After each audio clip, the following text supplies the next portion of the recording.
people? I'm Shaggy the Opinionated Hippie. Gonna talk about some live Roger Waters today. He has a new release. This is not a drill, live from Prague, a 2 CD set of, I'm pretty sure this is the complete show from May 25th, 2023. This is essentially the soundtrack to the movie that aired a couple weeks ago at simulcast in theaters across this country. I don't know if it was across the world, but it was a complete show from Prague in 2023. And I usually, two things. I'm a huge Pink Floyd fan going back to the day, but I generally don't listen to much Pink Floyd anymore, only because, like, if all music were to disappear and we needed somebody to go into a studio and re-record every album with their voice, I would volunteer to do Pink Floyd. All right, what are we doing first? All right, let's go. And I'll just sing what I can. So I've heard these albums so much. There's so much new music out there. I don't go back and listen to Floyd much, though there's a reason I don't go back, because I over-listened to it back in the day. Love the stuff. Never listened to Pink Floyd live for the most part. I've enjoyed some of the more recent releases of archival stuff, but I've always found their albums to be pretty much along the line of simply a greatest hits package. I've seen them live pretty much on every tour. I've seen Roger Waters live on every tour. I would love a Roger Waters, one of his early tours, archival released. So I was a little hesitant about whether or not I would enjoy this, but I enjoyed the movie. So I thought, why wouldn't I enjoy the CD? And I really enjoyed this. It's a 2 CD set. I just thought it was a good listen. I definitely think one of the CDs is stronger than the others, and I will probably listen to one of the CDs more than I will the other one. But as a sit-down listening experience, whether you're listening to it in the car or whether you want to experience what the concert was like, I think this is a pretty good release. Really good on headphones. All the sort of sound effects that happen during the actual show sound absolutely amazing in headphones. And in the introduction, in the very first track, there's thunder going on. And the first time I listened to this, I was like, wait, what? It's sunny outside when I started this. So it sounds really, really good. But I'm going to talk about this, going to review it, if you're on the fence on whether or not to get it, maybe I can help you decide whether or not it's worth the investment. It's pretty cheap. It was $17 for a 2-disc set. I thought it was pretty good. And yeah, I'm not going to play any music from it, just going to talk about it. So sorry if that's your thing, you need music, you can find something else to do. But anyways, let's get on with this. It starts off with an introduction, and I kind of knew I was really happy for this introduction because my wife and I saw Roger Waters right before COVID, maybe 2018, 2017.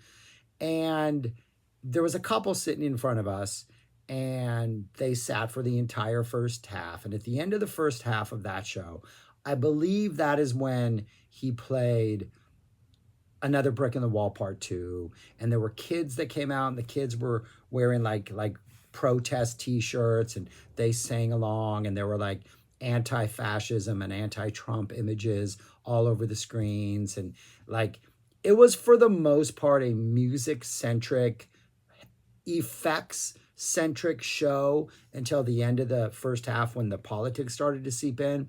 And then the second half was fully political. But at the end of the first act, this couple stands up and they turn around to us and they're like, hey, if anybody wants to sit in these seats, tell them they can. We don't want to listen to this political shit anymore. And they left. If they didn't leave, they did not come back to their seats. I bring that up because this CD starts off with an introduction in which I'm assuming it's a pre-recorded tape, but it's Roger Waters saying something along the lines of hey, 2 quick announcements before the show starts. If you have a cell phone, turn off your cell phone. And 2, if you're one of those people that says, I really like Pink Floyd's music, but I don't like Roger Waters' politics, then you can go fuck off to the pub. And the audience goes, yeah. And people probably went and F off to the pub. But I like that. I like that intro. I'm like, why would you go see Roger Waters and think it wasn't going to be political in this day and age? So I appreciate that intro. And then the other thing I absolutely loved about this release, that I know people who went to see the same tour and they weren't as happy about this as I was, but the very first song that is played is Comfortably Numb.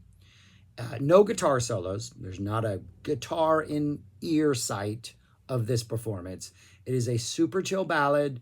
We get some cool like thunder effects that are going on. We get these like guitar like echo-esque screams that go on to kind of enhance it.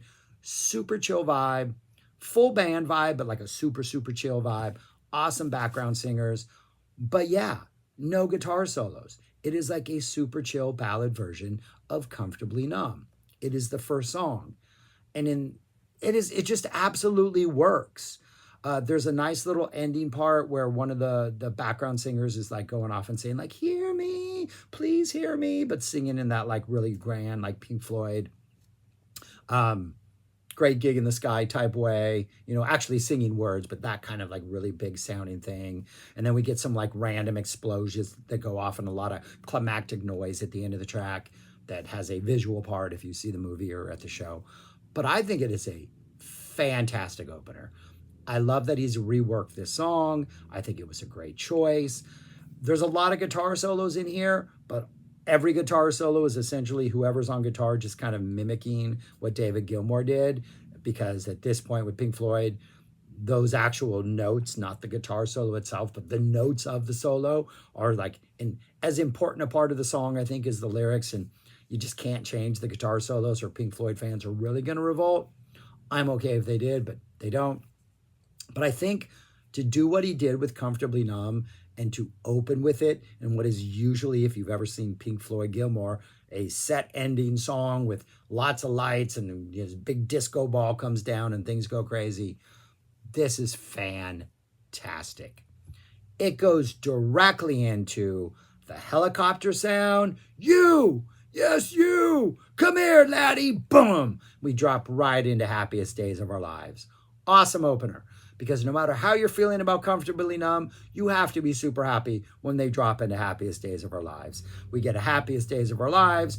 We get another Brick in the Wall Part 2. However, again, no kids on this one. He sort of abbreviated it. We get one verse, one chorus, then we get the guitar solo. We're not even going to bother with that second verse. The kids aren't going to come out. He did that on the previous tour. We get the guitar solo. As the guitar solo fades out, we go into another Brick in the Wall Part 3, which is just like, what a choice. I don't think I've ever seen Waters do another Brick in the Wall Part 3.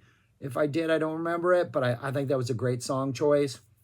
But it gets better. Gets better, I think. I'm going to argue. Because after another Brick in the Wall Part 3, we get some like siren sounds. Come on, like I think it's an ambulance. I don't think it's a police siren. It might be a police siren.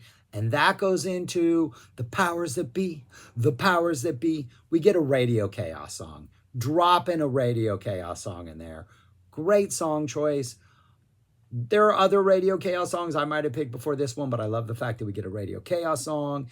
This is the point where, interesting that I'm doing this now, because elsewhere I'm listening to like very recent 2025 Neil Young albums. And Neil Young, you can hear the age in his voice, but I think there's like a wisdom to it, and you can hear the lived in experience. Roger just kind of sounds old in some of these songs.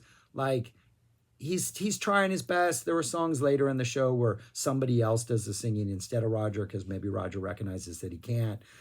He's trying, but you can also hear his age, and at times it's a little bit like, okay. But anyways, but then at the end they kind of stretch it out a little bit. We get a, you better stand up to the man, stand up to the man. So we're working some politics in there, in this song. Absolutely love this performance. Then we get another really good choice, because it's kind of a stretched out arrangement, got a nice almost country ballady rock vibe that just kind of works really well after the Happiest Days, Another Brick, Powers That Be energy. We get the bravery of being out of range. We start off with a Reagan quote.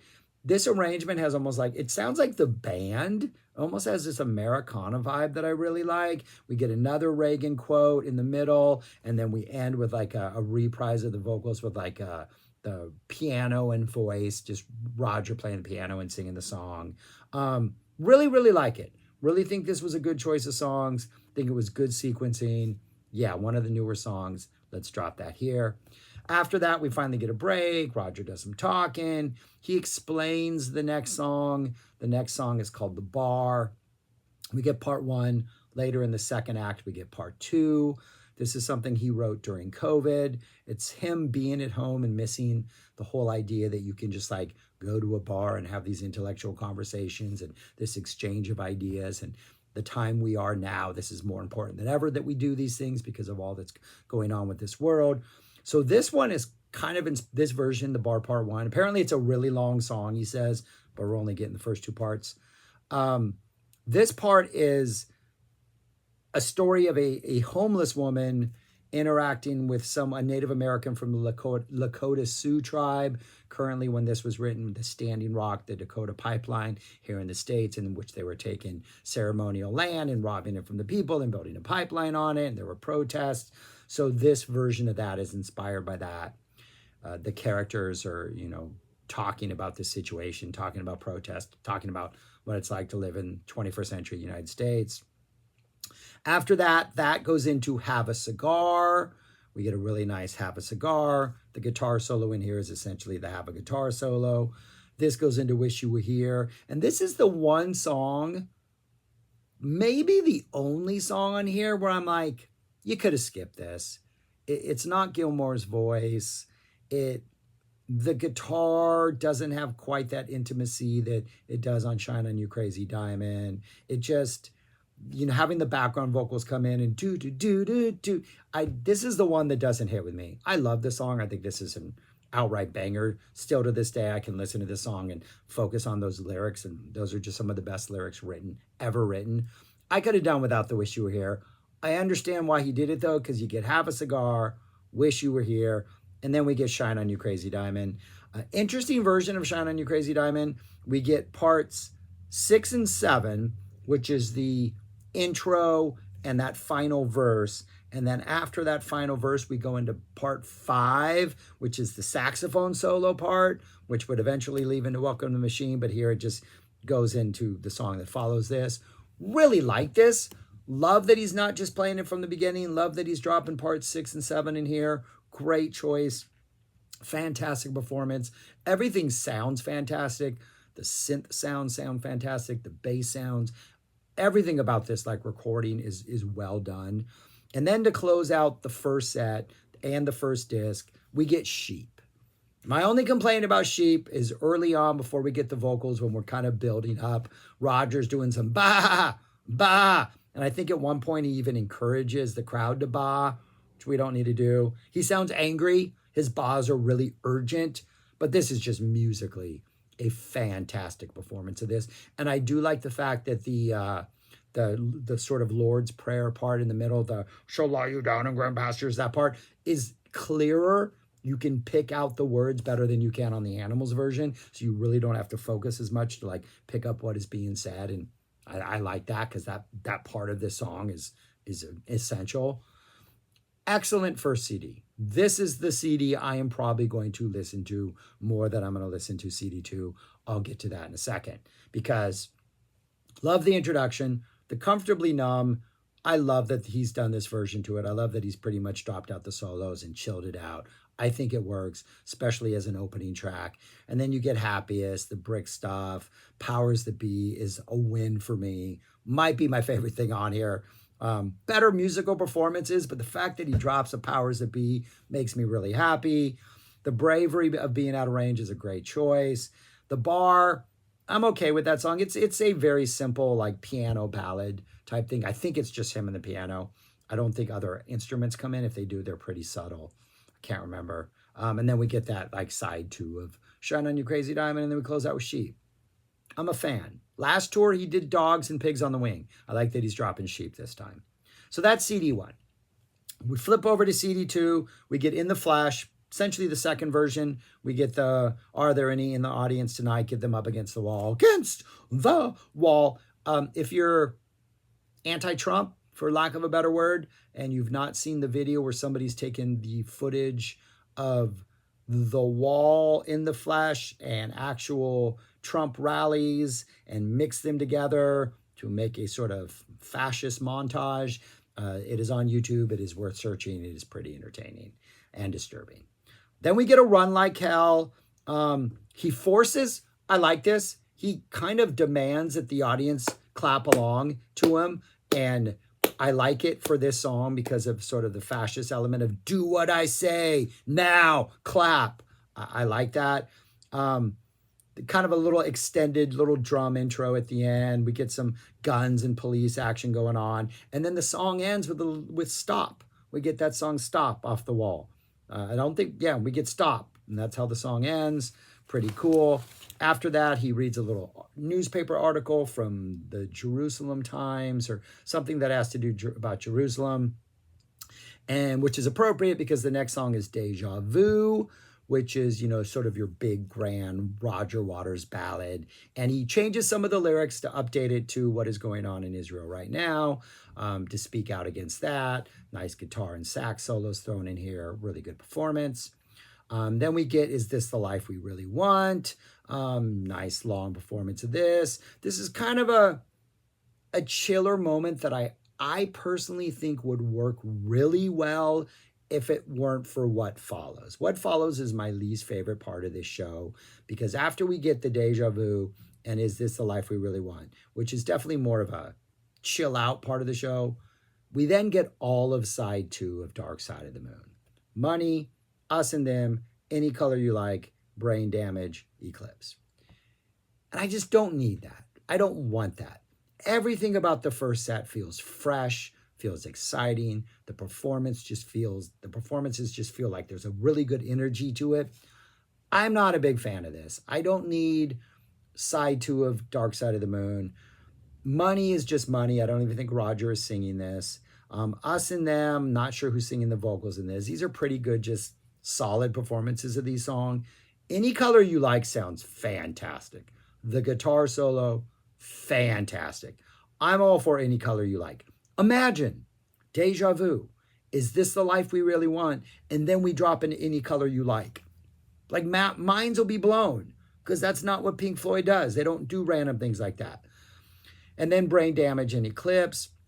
And it just kind of feels anticlimactic. Like, I've seen this song close Pink Floyd / Roger Waters shows going back to the 80s. And it just feels, my memory of those is much grander experiences than this. Eclipse is even extended a little bit. We get a reprise of the vocals at the end that I don't need. This wasn't what I needed to end this show. I think watching the movie, I enjoyed it more because of the visuals. Listening to it here, I was like, yeah, this isn't quite what we needed. Because then for the rest of the show, things stay pretty chill. This is like the peak energy. And we needed something else here. I don't know what. Maybe something off Pros and Cons of Hitchhiking. Woo! That would have been awesome. Maybe like an Interstellar Overdrive or something. Let's go way out there. Then we get Two Suns in the Sunset, final cut track. When he goes, hey, we're going to play something off an album we released, my last one. It's the final cut. And it's like a smattering of applause in the audience. Woo! Yay! You know what would have been cool? We go, Deja Vu, Is This the Life We Really Want? Any Color You Like, Not Now, John, and then Two Suns in the Sunset. I like this. I like this song. Nice sax solo at the end. We are all equal in the end. Kind of, it's a refrain that gets repeated in the end.